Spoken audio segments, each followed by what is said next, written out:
turns out it was Patch Adams. And he implored me, begged me, in fact, not to use a script, even though I had some prepared remarks. So, we'll see how it goes.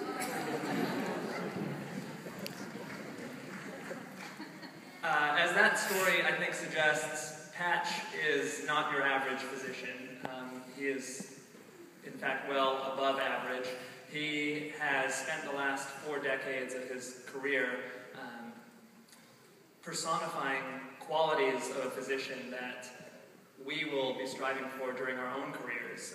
Qualities like humanism, compassion, and empathy.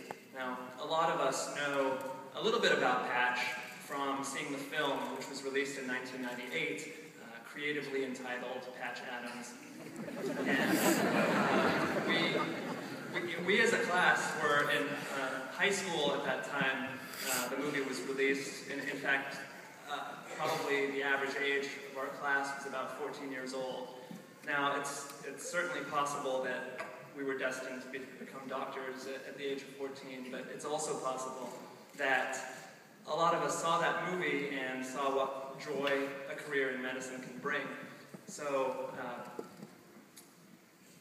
Patch, we had the opportunity to speak not just backstage, but also a few months ago, I had the opportunity to interview Patch Adams for our student-run radio program here at Wright State. And Patch told us during the interview that he, in the early part of his career, to practice talking to people, would call up wrong numbers every day just to speak to people. He would go up and down elevators and engage people in conversation when they least expected it. And we also talked about how in 1971, when he graduated from medical school at the Virginia Commonwealth University College of Medicine, he opened the Gesundheit Institute. Now, Gesundheit in German means health, not bless you. It's a revolutionary healthcare delivery project in West Virginia, where, as he told us during our conversation with him, that every person from the cleaning person to the surgeon in the operating room makes the same salary at the Gesundheit Institute. That just speaks to the kind of vision that Patch has. His career has been dedicated to embracing human interactions. He, in fact, told us, and I quote, that he has been revoltingly happy ever since he graduated from medical school. And I hope we get to see some of that tonight. Ladies and gentlemen, on behalf of the class of 2012, it is my distinct honor to welcome Patch Adams.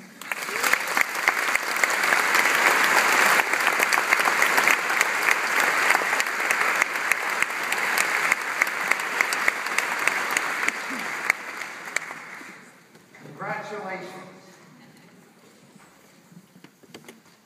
I open with a poem by Mary Oliver called The Spring Day. Who made the world? Who made the swan and the black bear? Who made the grasshopper? This grasshopper, I mean, the one who has thrown herself out of the grass, the one who is eating sugar out of my hand, who is moving her jaws back and forth instead of up and down, who is gazing around with her enormous and complicated eyes. Now she lifts her pale forearm and thoroughly washes her face. Now she shakes her wings open and floats away. I don't know exactly what a prayer is. I do know how to pay attention, how to fall down into the grass, how to kneel down in the grass, how to be idle and blessed, how to stroll through the fields, which is what I've been doing all day. Tell me, what else should I have done? Doesn't everything die at last, and too soon? Tell me, what is it that you plan to do with your one wild and precious life. I was asked to speak about making the practice of medicine beautiful. I suppose if it was, I wouldn't have been asked to speak on that subject. There hasn't been a positive article or book about the way we deliver care in my 45 years in medicine. The United States spends twice as much as the next most spending country, and we're ranked 37th. Doctors tell their children not to go into the practice of medicine. It actually can't be fixed. It must be changed. This embarrassment, the Affordable Care Act, I think it tells it all by saying that the next day it was passed, stock in insurance companies and pharmaceutical companies went sky high. It is inexcusable that the richest country of the world does not care equally and for all of its people. It is an embarrassment, I think, to the medical profession. It is not beautiful. We are threatened with malpractice suits. Insurance companies are vulgarly uninterested in caring for us.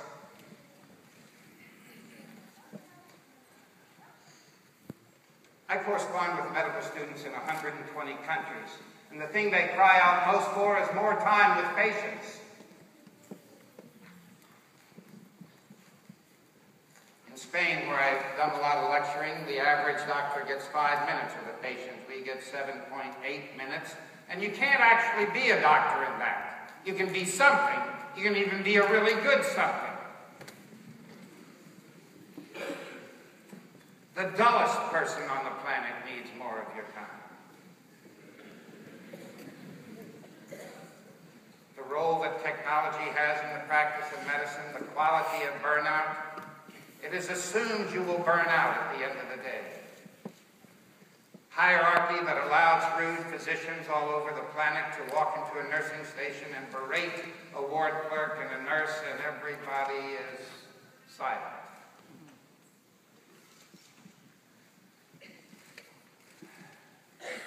It's interesting, medical school, we think about health. For me, health is dramatically related to the health of the individual, the health of the family, the health of the community, and the health of the whole world. But we actually are educated on the diseases of an individual. I didn't get a single lecture on individual health. In fact, there were sniggers of its value. So we got no understanding of how to help a person be healthy or to help a person change to a healthy lifestyle. In fact, it wasn't talked about in those days, healthy lifestyle. No education on healthy family or diseased family, and yet as a family doctor, almost every family I dealt with was diseased. The normal adult in my family practice didn't like themselves, didn't like their marriage, and didn't like their work. And that wasn't why they came to a doctor. No education on the health of a community or the diseases of a community. I hope you'll go out and watch this movie, Bully. I've gotten involved in the bullying of our children, and it is universal and tragic and unhandled. No education on the health of our global society or the diseases of our global society. We actually are still debating whether or not there's global warming. There are only two reasons you don't believe in global warming. You're ignorant, or you're part of the cause of it and don't want to change. Those are the only two options. My 2,000 books on the environment, nothing I study gives me any sense we as a species will survive this century. I was telling a student today that I expect that this will be the class that doctors our extinction. And I'm not an alarmist, you understand. I have studied too much. And that we study cardiovascular respiratory systems, genitourinary, but the systems we've ignored in medicine are the economic systems, political systems, social systems, educational systems, environmental systems that are equally important.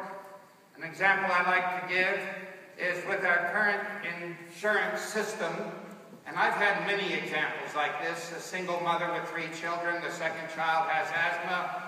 She needs the health insurance that she gets at work, but her boss feels her breast twice a week. But she can't quit because she can't have health care. Now, is there a treatment for that? Is it like an antidepressant?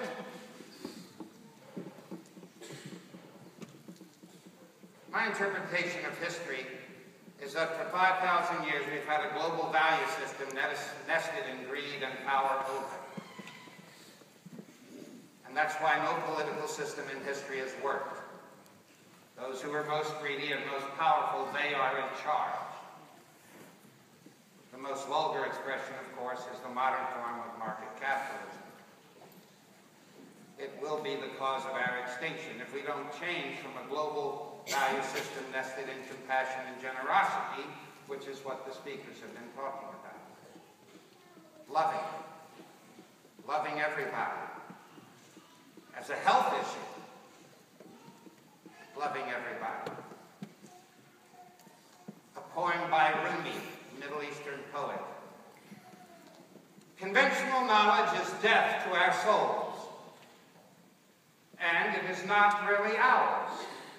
We must become ignorant of what we've been taught and be instead bewildered, run from what's profitable and comfortable.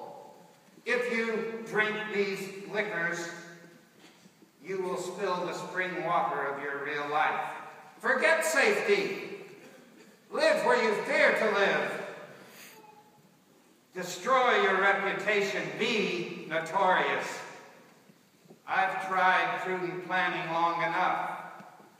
From now on, I'll be mad.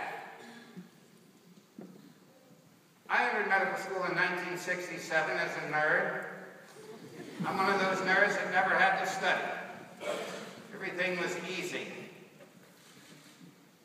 I entered as a political activist. What I studied was healthcare delivery systems. Because what I wanted to do when I graduated was to make a hospital that addressed every single problem of the way care is delivered. And when I graduated in 1971, I started the Gesundheit Institute. It'll be obvious, some of our principles. Everything is free. In fact, we wanted to eliminate the idea of debt in the medical interaction. We never wanted anyone to think they owed anything. We wanted them excited that they belong to community, because it is important that we recreate not community as geography, but community as a nest. The mutual care of each other as what is important to us. In that same flavor, since we never heard anyone say anything nice about an insurance company, we never accepted public or private insurance.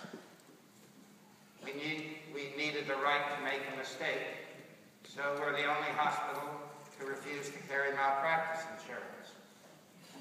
And this issue of time with patients, our ideal patient was somebody who wanted a deep, intimate friendship with us for life. So, my first interview with a new adult patient was 4 hours long. If you can get any sense of how intense I am, you can imagine what I pursued. I asked every question sensitive to life. I insisted I visited their home. And I told you what I found out. I found out that people didn't like themselves, they didn't like their marriage, and they didn't like their job.